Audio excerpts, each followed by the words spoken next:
जनाब स्पीकर, जैसा कि आप सबको मालूम है कि खैबर पख्तूनख्वा पर एक दफ़ा फिर दहशतगर्दी को मुसल्लत किया गया है और ये दहशतगर्दी जब लाई जा रही थी तो इसमें बाकायदा हमने सबको आगाह किया था, क्योंकि रिजीम चेंज ऑपरेशन के बाद जब हमारे लीडर, हमारे कायद जनाब इमरान खान साहब की एक जमहूरी हुकूमत को लंदन प्लान के तहत गिराया गया, तो उसके बाद हमने तमाम पाकिस्तानियों को इस प्लान के हवाले से बताया गया था कि पख्तूनों के सर का सौदा एक दफ़ा फिर हो गया है और इन दहशतगर्दों को एक दफ़ा फिर खैबर पख्तूनख्वा में बसाया जा रहा है। लेकिन उस वक्त की हुकूमत, उनके उज़रा और कुछ इदारों के अरकान या मुलाजिम वो ये कह रहे थे कि हम झूठ बोल रहे हैं, ऐसा कुछ भी नहीं है। लेकिन आज हम देख रहे हैं कि खैबर पख्तूनख्वा में कुछ जगहों पर मिलिट्री ऑपरेशंस के तहत लोगों को बेघर किया जा रहा है, जिसको हम जबरी इनखला कहते हैं। तो अगर उस वक्त जब हम बोल रहे थे कि ये लोग पहाड़ों पर है, अगर उस वक्त ये इक़दामात होते तो वो नीचे नहीं आते। जब नीचे तक आ गए और तब भी हम अमन पासून के जरिए इनको बता रहे थे कि ये पहाड़ों से नीचे आ चुके हैं, अगर उस वक्त भी इक़दामात लिए जाते तो ये हमारे बाज़ारों तक नहीं पहुंचते। जब बाज़ारों तक पहुंचे तब भी हम यही कह रहे थे कि देखो बाज़ारों तक आ गए। अगर उस वक्त इक़दामात लिए जाते तो ये लोग हमारे घरों तक नहीं पहुंचते। लेकिन बदकिस्मती से जब हमारे घरों तक पहुंच गए और बंदूक की नोक पर रात को हमसे खाना खाते थे, तो सुबह ये लोग हमारे घरों तक पहुंच जाते थे कि तुमने खाना क्यों खिलाया।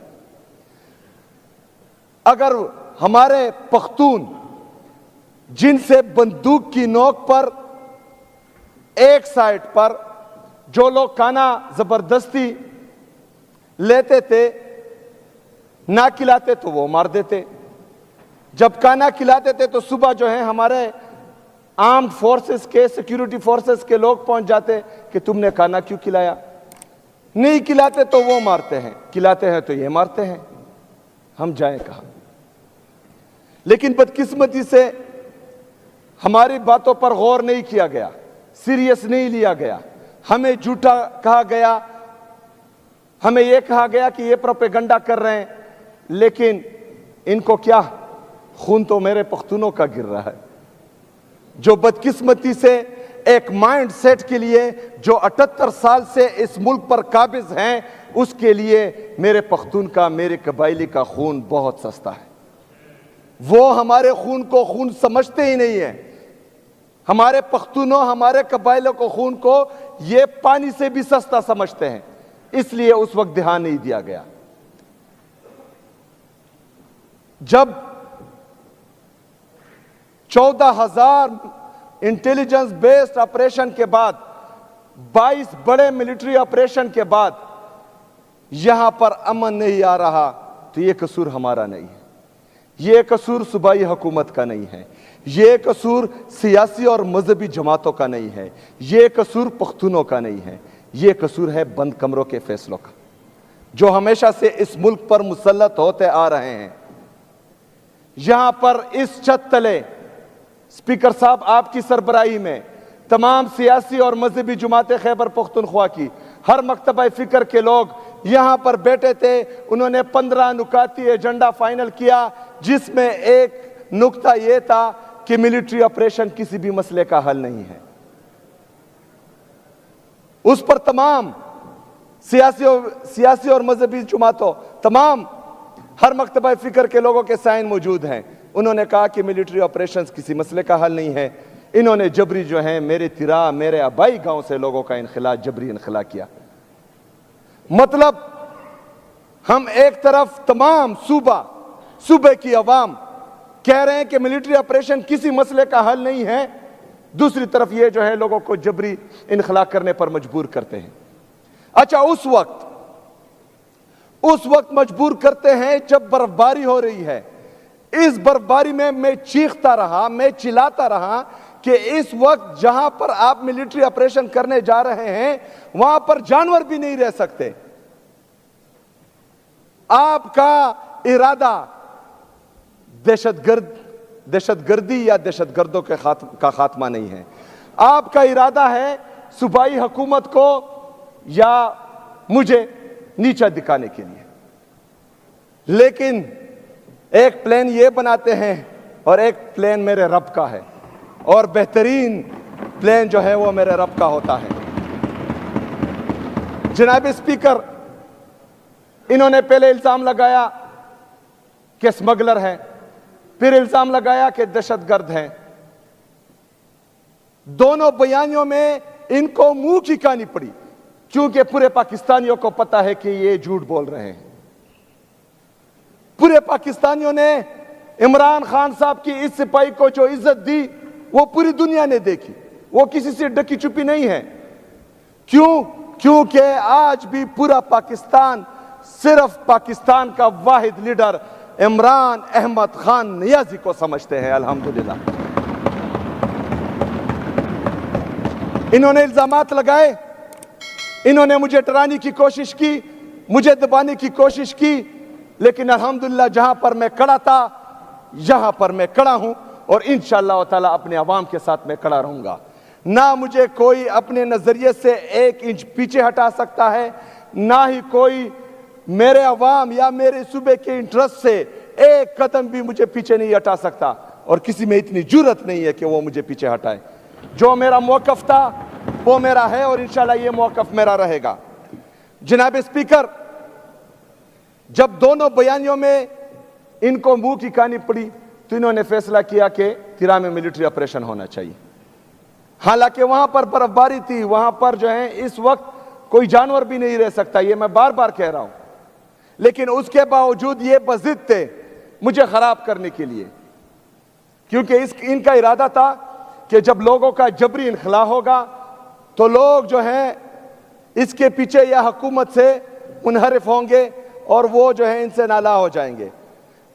लेकिन अल्लाह का प्लान कुछ और था।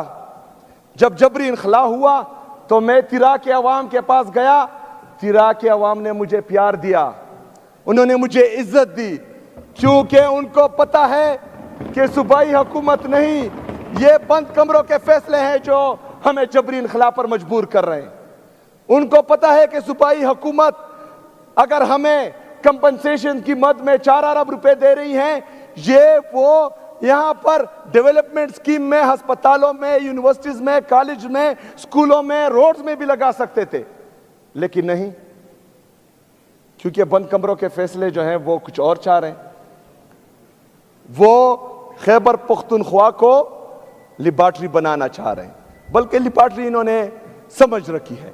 एक आता है, एक तजुर्बा करता है, दूसरा आता है, दूसरा तजुर्बा करता है।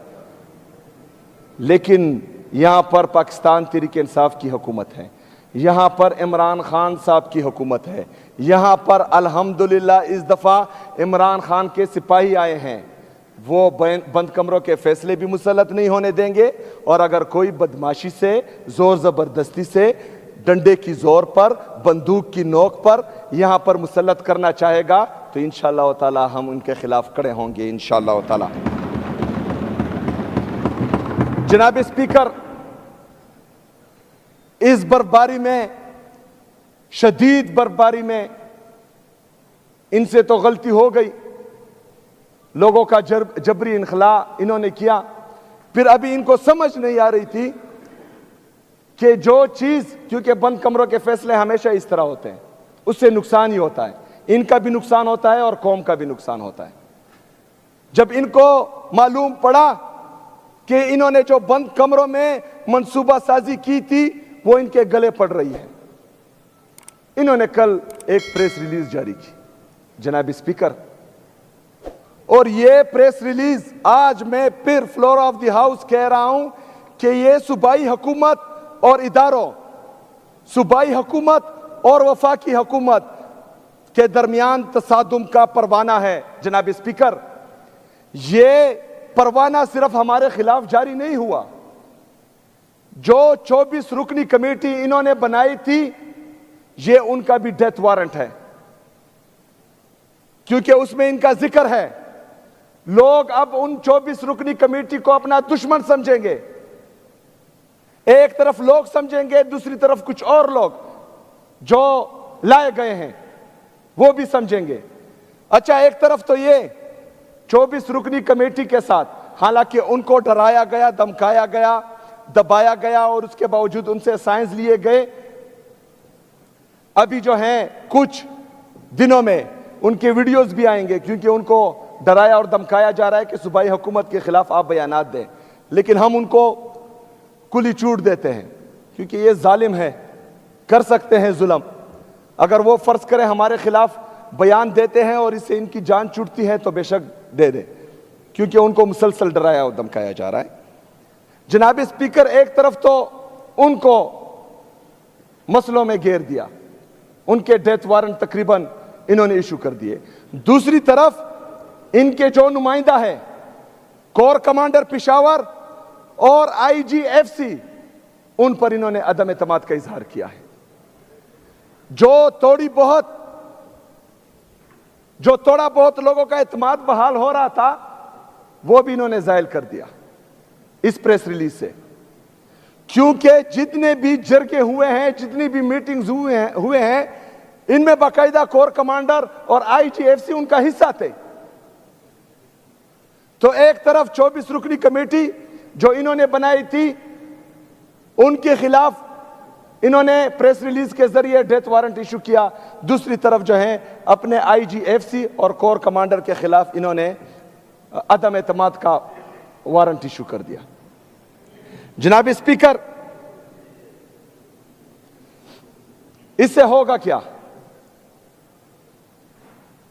इससे कोर कमांडर का जो ओहदा है, आज का कोर कमांडर नहीं, और IGFC का जो ओहदा है, ये कल को किसी भी जरगे में नहीं बैठेंगे, क्योंकि ऑलरेडी मैं हिदायत जारी कर चुका हूं कल कि इसके बाद किसी भी इदारे से या वफाकी हुकूमत से सूबाई हुकूमत का जो भी कम्युनिकेशन होगा वो रिटर्न में होगा, वर्बल पर कोई एक्शन नहीं लिया जाएगा। तो इसमें नुकसान ये हुआ कि जो चीजें आवाम के सामने नहीं आ रही थी, इनके लिए नुकसान हुआ, हमारे लिए तो फायदा है। तो वो अभी जो है आवाम के सामने आएगी। जनाब स्पीकर, उस प्रेस रिलीज में 4 अरब रुपए का जिक्र किया गया है। जैसा कि मैं बार बार कह रहा हूं कि पाकिस्तान पर काबिज एक माइंडसेट, जो पख्तूनों को पाकिस्तान का हिस्सा ही नहीं समझते, जो पख्तूनों को पाकिस्तानी समझते ही नहीं है, यह उनके ज़हनियत की अक्कासी करता है। जनाब स्पीकर, इससे पहले जो मिलिट्री ऑपरेशन हुए थे, हमारे कबायली अजला, हमारे कबायलियों के साथ वादा किया गया था कि जिसका घर तबाह होगा उसको 4 लाख रुपए दिए जाएंगे। जनाब स्पीकर, मतलब जो सारी उम्र रुपए जमा कर करके अपने लिए एक घर बनाता है, तो एक ड्रोन आकर उसका घर तबाह करेगा, एक जेट आकर उसका घर तबाह करेगा, और वफाकी हुकूमत पाकिस्तान उसे 4 लाख रुपए देगी। शर्म आनी चाहिए इनको। दूसरी शर्मनाक बात यह है कि वो 4 लाख रुपए भी अभी तक नहीं मिले। 15 साल से वो 4 लाख रुपए भी नहीं मिले। तो एतमाद का लेवल तो ये है। दूसरी तरफ मेरे नॉर्थ वजीरिस्तान के लोग जो बकाखेल कैंप में होते हैं, उनसे वादा किया गया था कि मंथली उनको पैसे दिए जाएंगे। जनाब स्पीकर, उनको पैसे नहीं दिए जा रहे वफाकी हुकूमत की तरफ से, सूबाई हुकूमत दे रही है। 7 अरब रुपए हम दे चुके हैं। 46 अरब रुपए हमारा वो बकाया है वफाक, जो हमारे मुतासरीन को पैसे नहीं दे रहा था। 7 अरब रुपए जो है अभी हम दे चुके हैं। 52 अरब रुपए ये वफाक हमारा आईडीपीज में बकाया है। जनाब स्पीकर, ये 4 अरब रुपए ये इसलिए बार बार याद कर रहे हैं क्योंकि ये मेरे कबाइलियों को कीड़े मकोड़े समझते हैं, क्योंकि ये समझते हैं कि हम इनको मारेंगे, इनको दबाएंगे, इनको निकालेंगे, लेकिन इनके रिलीफ के लिए आपने कुछ नहीं करना। मैं करूंगा इंशाअल्लाह ताला, मैं करूंगा इंशाअल्लाह ताला, और डंके की चोट पे करूंगा। मैं अपने एमपीएस का, एमएनएस का, खैबर पख्तूनख्वा की आवाम का तहे दिल से शुक्रिया अदा करता हूं कि उन्होंने इन मुतासरीन के लिए ये 4 अरब रुपए सूबाई हुकूमत की तरफ से जो मुख्तस किए गए हैं, इन्होंने ये कुर्बानी दी है। मैं दिल से आपका शुक्रिया अदा करता हूं। लेकिन इसके बरक्स जो माइंडसेट है, जो ये नहीं चाहता कि एक कबाइली नौजवान इस सूबे का वज़ीर आला बने, एक माइंडसेट जो ये नहीं चाहता कि कबाइली नौजवान या कबाइली लोग मेन स्ट्रीम में आए, जो ये नहीं चाहता कि मेरा कबाइली नौजवान पढ़े लिखे वो कामयाब बने, उनके मुंह पर तमाचा है, और ये तमाचा मैं इंशाल्लाह बार बार मारूंगा इंशाल्लाह। जनाब स्पीकर, एक दफा फिर इस फ्लोर से मैं बंद कमरों के मुनसूबा साजों से यह कहता हूं कि अगर हम तनकीद करते हैं, अगर आपकी पॉलिसियां बार बार नाकाम होने की वजह से हम इससे दिल बर्दाश्त हो गए हैं, तो हम दूसरी तरफ हल भी देते हैं। हल यह है कि सूबाई हुकूमत को, तमाम सियासी और मजहबी जमातों को, यहां के स्टेक होल्डर्स को, मशरान को, इनको साथ बिठाएं, पॉलिसी बनाएं। वो पॉलिसी मुस्तकिल और पायदार अमन में कलीदी किरदार अदा करेगी। क्यों बज़िद हो? क्या मसला है? क्यों ये सोच आप तर्क नहीं करते कि मतलब आप ही हैं, बाकी कोई समझदार नहीं है? अगर आपके एडवाइजर या आप समझदार होते तो आप कल की प्रेस रिलीज निकालते। आपके पॉलिसी वैसे भी नाकाम है, आपके एडवाइजर्स भी बेवकूफ हैं, पता नहीं कौन आपको ये मशवरे देता है। जनाब स्पीकर, वाहिद हल यही है कि मिल बैठकर मुस्तकिल और पायदार अमन के लिए वाज़ेह हिकमत अमली और वाज़ेह पॉलिसी बनाई जाए जो सिर्फ एक बार हो। ये नहीं हो सकता कि आज एक पॉलिसी बनाएगा, कल वो जाएगा, दूसरा आएगा, वो कोई और पॉलिसी बनाएगा। मुस्तकिल और पायदार अमन के लिए इन तमाम लोगों को मिल बैठकर एक वाज़ेह पॉलिसी बनानी चाहिए। जनाब स्पीकर, एक तरफ तो मेरे सूबे के ये हालात हैं, दहशतगर्दी लाई गई, मिलिट्री ऑपरेशंस के लिए राह हमवार होती जा रही है, लोगों को बेघर किया जा रहा है। दूसरी तरफ वफाक हमारे पैसे नहीं दे रहा। 4758 अरब रुपए वफाक हमारा मकरूज है, लेकिन वो हमें नहीं दे रहा। दूसरी तरफ IMF ने रिपोर्ट किया है कि 5300 अरब रुपए की करप्शन इन्होंने की है, ये रिपोर्टेड है। इसके अलावा पता नहीं कितनी की करप्शन हुई होगी। रिपोर्ट्स हैं कि पंजाब में तकरीबन 100 अरब रुपए की करप्शन हुई है और खुर्द बुर्द हुई है। एक तरफ मेरा जायज मुतालबा है, हमारे जायज हकूक हैं कि हमें 4758 अरब रुपए दें, वो नहीं दे रहे कि पैसे नहीं है। दूसरी तरफ 5300 अरब रुपए ये खा रहे हैं और कोई पूछने वाला ही नहीं। जनाब स्पीकर, इसके साथ साथ जो मईशत के हालात हैं, GDP ग्रोथ दिन ब दिन नीचे आ रहा है। हमारे बैरूनी और अंदरूनी कर्जे तकरीबन 80,000 अरब रुपए तक पहुंच चुके हैं।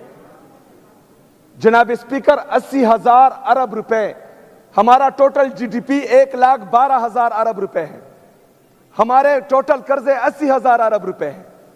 इसमें बैरूनी कर्जा 36,000 अरब रुपए है। हमारा तिजारती खसारा तकरीबन 15 अरब डॉलर से बढ़ गया है।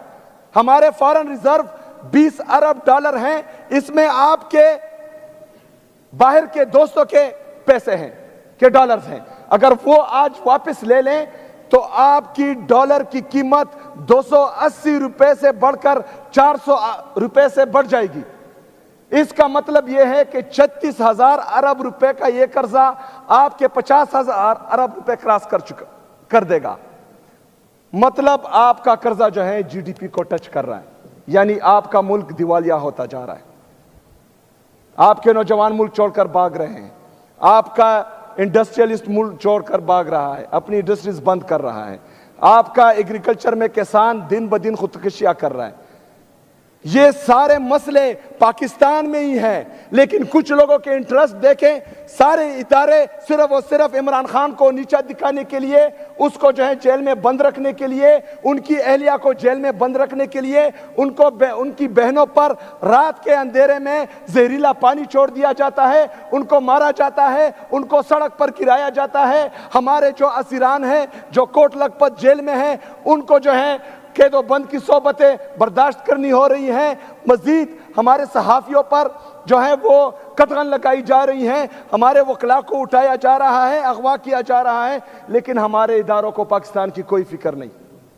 वो बैठे हैं सिर्फ और सिर्फ पाकिस्तान तहरीक इंसाफ और इमरान खान को ख़त्म करने में लगे हुए हैं। दूसरी तरफ पाकिस्तान ही ख़त्म हो रहा है। अल्लाह ना करे कि कभी ख़त्म हो, और इंशाल्लाह होगा भी नहीं जब तक हम जिंदा हैं इंशाल्लाह ताला। जनाब स्पीकर, मैंने कल भी कहा था, मैं आज भी कह रहा हूं कि जो प्रेस रिलीज वफाकी हुकूमत की तरफ से निकला हुआ है, चाहे उसमें कोई दूसरा शामिल हो या ना हो, क्योंकि ये तसादुम का परवाना है। मैं बार बार रिपीट कर रहा हूं। मैं इतवार के दिन अपनी अफरीदी कौम का जरगा इंशाल्लाह बुला रहा हूं। मैं अफरीदी कौम के पास जाऊंगा।